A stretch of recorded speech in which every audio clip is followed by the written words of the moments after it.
Hello and welcome back to my channel.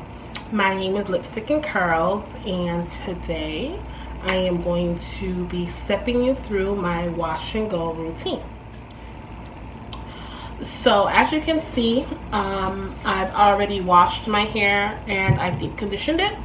So what I'm going to do now is I'm going to rinse out the deep conditioner. So before going through my routine and showing you my step-by-steps, what I do want to encourage you to subscribe to my channel.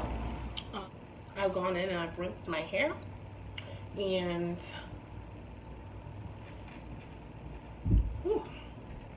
I use a t-shirt to dry my hair, and I'm just gonna get straight into it.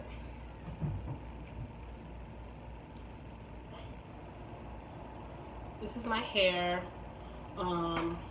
straight from being rinsed and with no product in it. So I failed to mention in the beginning, sorry guys, that I will not be using any gel.